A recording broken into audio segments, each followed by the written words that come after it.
4 দফা দাবি সামনে রেখে আগামী 23শে মার্চ বৃহৎ কর্মসূচির ডাক দিল শ্রমিক সংগঠন সিআইটিইউ।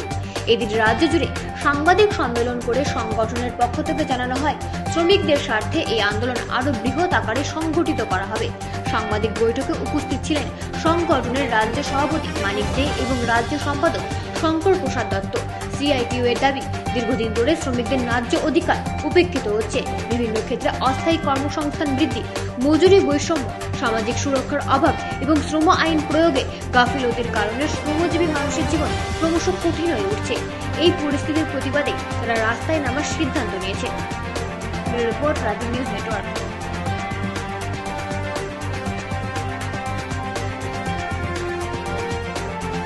অসংখ্য খালি পদ বিধানসভা আলোচনা চলছে, তার হিসাব দিচ্ছে। তাহলে এই খালি পদগুলো পূরণ না করাতে হলো কি? সেখানে গিয়ে যেমনি খুশি এমনি যারা আছে এই কাজ করে তাদেরকে দিয়ে সবটা কাজ করানো হয়, কিন্তু তাদেরকে কিচ্ছু দেওয়া হয় না। একটা লোককে এইভাবে শোষণ করবে সরকার, এ তো মানে ভাবা যায় না। এ তো মাল্টি ন্যাশনাল ক্যাপিটাল যে দৃষ্টিভঙ্গিতে কাজ করছে অনেকটা দায়ী হয়ে গেছে, যদিও তারা মাল্টি ন্যাশনাল ক্যাপিটালের সঙ্গে তারা যুক্ত।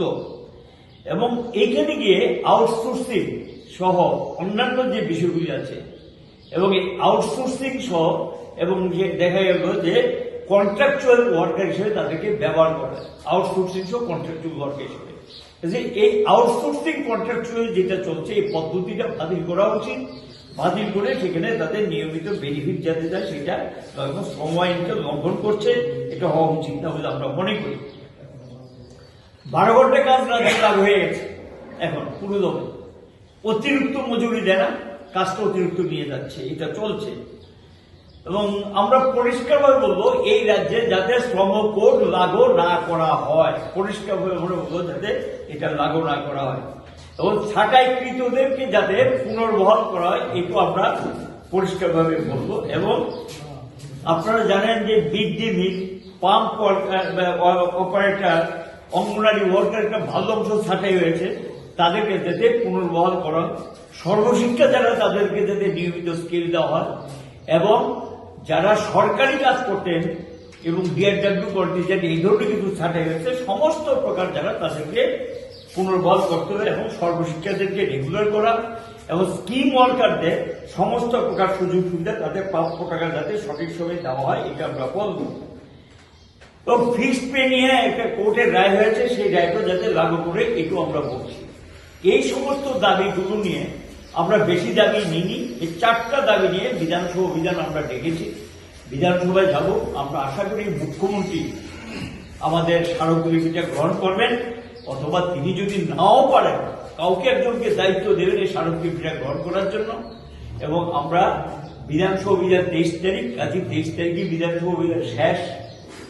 তারা এটাকে দেখলাম নির্বাচনের জন্য সেটা সময় কমিয়ে দিয়েছেন, কাজে 23 তারিখ আমরা উড়িয়ে চৌমুনি থেকে এই ডেমনস্ট্রেশনটা অর্থাৎ মিছিল করে আমরা যাব। এখানে গিয়ে আমরা পুলিশকে বিষয়টা জানিয়েছি, আমরা নিশ্চয়ই তাদেরকেও সহযোগিতা করবো, তারাও যাতে আমাদেরকে সহযোগিতা করে, আর এবং স্মারকলিপিটা সরকারের দিক থেকে যাতে আমাদের দাবিটা সম্পূর্ণ গ্রহণ করে, এটি আমাদের সরকারের কাছে আবেদন থাকলে এই উপলক্ষে আজকে আপনাদেরকে এখানে আহ্বান করা হয়েছে। এবং আপনাদের মাধ্যমে এই আবেদনও রাখবো, যারা এই ধরনের কর্মচারীরা আছেন, এমনকি শিক্ষক কর্মচারী সহ যারা এই ধরনের কর্মচারীরা যারা আছেন, তারা যেহেতু তাদের স্বার্থ সংশ্লিষ্ট বিষয়গুলো আছে, এবং তারাও যাতে এই আন্দোলনে সামিল হয়, তাদের কাছেও আবেদন এবং অনুরোধ করি। শুভেচ্ছা জানাচ্ছি। আপনাদের যে কারণে এখানে আমরা আসবার জন্য অনুরোধ জানিয়েছিলাম, আপনারা জানেন সবাই যে আমাদের রাজ্যে 2018 সালে বিজেপি সরকারে আসার আগে ত্রিপুরা রাজ্যের অস্থায়ী অনিয়মিত বিভিন্ন স্তরের যে কর্মীরা আছেন, সেই কর্মীদের স্থায়ী করা এবং তাদেরকে নিয়মিত বেতন দেবার কথা প্রতিশ্রুতি তারা দিয়েছিলেন। এবং 2018 সালের পরও বিভিন্ন সময়ে তারা তাদের সেই কথা পুনরুচ্চারণ করেন। আমরা অবাক বিস্ময়ে লক্ষ্য করলাম যে বামফ্রন্ট সরকারের সময় যে নিয়ম ছিল যে অনিয়মিত কর্মচারীরা তাদের একটা নির্দিষ্ট সময় পার হলে পর নিয়মিত করানোর জন্য তাদের ব্যক্তিগত কোনো আবেদনের দরকার নেই। বামফ্রন্ট সরকার তারা নিয়ম করে দিয়েছিলেন যে 10 বছর হলে পর অনিয়মিত যে কোনো স্তরেরই হোক, অনিয়মিত যারা আছেন তারা 10 বছর হলে পর যেদিনই 10 বছর পূর্ণ হবে স্বাভাবিকভাবেই তারা নিয়মিত হয়ে যাবেন। এই জায়গায় আমরা দেখলাম যে যারা বলেছিল তার চাইতে অনেক বেশি বড় কথা বলেছিল যে যারাই অনিয়মিত আছে তাদের সকলকেই যখন খুশি তখন করে দেবে। সেই জায়গায় দেখলাম যে 2018 সালে সরকারে আসার পর 2018 সালেই তারা একটা সরকারি সিদ্ধান্ত নেন। সেই সিদ্ধান্তে তারা বলে দেন যে না, এই অনিয়মিত কর্মচারীদের একেবারে স্বাভাবিক নিয়মেই 10 বছর পর হয়ে যাবে, এটা থাকবে না, এই ব্যবস্থাটা থাকবে না। তাহলে প্রথমে সরকারে এসেই প্রথম বছরেই অনিয়মিত কর্মচারীদের সাথে এই প্রতারণা তারা করেন। সে জায়গায় ত্রিপুরা রাজ্য সরকারে বেশ কিছু বছর ধরে কাজ করছিলেন কিছু কর্মচারী, তাদের মধ্যে বেশ কয়েকজন কর্মচারী তারা হাইকোর্টে এবং সুপ্রিম কোর্টে, হাইকোর্টের মামলা হয়, কিছু কিছু সেখানে তার পরবর্তী সময়ে সুপ্রিম কোর্টও মামলা যায়। সেই মামলাতে সুপ্রিম কোর্ট সুস্পষ্টভাবে বলে দেয় যে আমাদের এই অনিয়মিত কর্মচারী যারা আছে তাদেরকে নিয়মিত করতে হবে এবং নিয়মিত বেতন গ্রহণ দিতে হবে, এই ঘোষণা হয়ে যায়। কিন্তু ঘোষণা হওয়ার পরও এখন পর্যন্ত আমরা লক্ষ্য করছি সুপ্রিম কোর্ট, আমাদের দেশে যেটা নিয়ম যে সুপ্রিম কোর্ট যে রায় দেয় সেই রায় কার্যকর ভারতবর্ষের প্রতিটি স্তরে, সেখানে সেন্ট্রাল গভর্নমেন্টই হোক বা রাজ্য সরকারই হোক, প্রতিটি স্তরেই এটা কার্যকর করা যে নিয়ম আমাদের দেশে চালু আছে। এই জায়গায় আমাদের বর্তমান রাজ্য সরকার সে একটা বহু তোয়াক্কা করছে না, সুপ্রিম কোর্টের রায়কে তোয়াক্কা করছে না, যার জন্য আজকে অনিয়মিত কর্মচারীরা একটা, আমাদের রাজ্যে হাজার হাজার অনিয়মিত কর্মচারী সেখানে আছেন, সেই কর্মচারীরা একটা অনিশ্চয়তার মধ্যে তাদের জীবনযাপন করতে হচ্ছে। এই জায়গায় আমরা যারা ট্রেড ইউনিয়নে কাজ করি আমরা তাদের এই যে সমস্যা থেকে চোখ ঘুরিয়ে রাখতে পারি না। আমরা তার জন্য আগামী 23শে মার্চ রাজ্য বিধানসভা অভিযান করতে যাব। আমরা 23শে মার্চ রাজ্য বিধানসভা অভিযান করব।